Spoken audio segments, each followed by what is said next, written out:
Did you even know Sesame Street had a CEO? So I'm in the room with Nobel Peace Prize winners. I'm in the room with the CEO from Sesame Street. I'm in the room with governors and mayors from major cities. I'm in the room. And I looked around the room last June, when we were in Chicago, and President Clinton, if you know him, he's very personal. I told his Secret Service guys, I would not want your job. This man all over the place. They're trying to keep up with him. We had more service in the Sheraton Hotel. We had more security. We had security to go to the restaurant.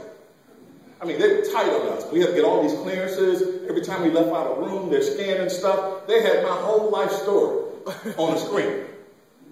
It was just incredible. But President Clinton had all of these people, all this innovation, all this power, all this money. CEO of power companies in the room last year, talking about economic vitality, how the U.S. can become and regain the rank we used to have educationally. Because China is on a whole nother level right now, if you're watching what's going on in the world.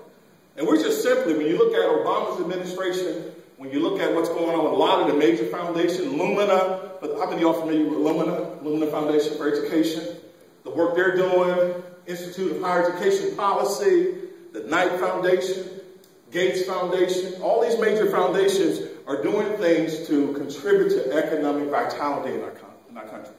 So I was invited to the table to simply talk about ways we can engage males of color, get them through this pipeline.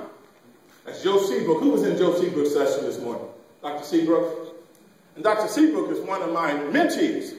I've been working with Joe for about 15 years. Helped him with his doctoral program, mentored him for many years. He's one of the individuals I told you yesterday that he's in the 6-digit club. And what does he do now for those who are in that section? What is his role now? He's a college president.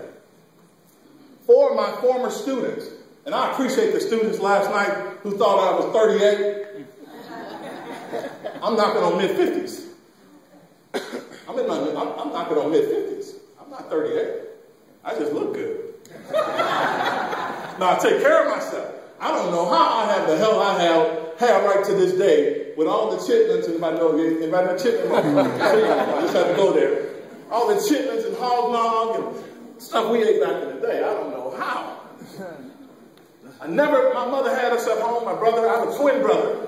You met my twin. Yes, I did. Identical twin. He doesn't look quite as good as I do, but we're identical. My mama said we do. I'm messing with you. But Jerome, my name is Tyrone.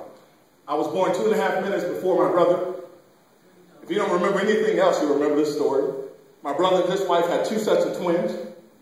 They had twin girls, identical. And a year later, twin boys. Wow.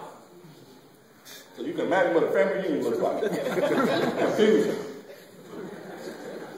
I was a disappointment in the family. I just had one child. And where's that brother at? Let's go there. There's that brother right there. Give that brother some love. Let me go back here. I forgot to do this. If we could pause for a moment of silence for these young men who were killed this week at Chardon High School in Ohio. We did this yesterday, so if we could just pause for a moment. And also for the victims of the tornadoes in the Midwest, because we just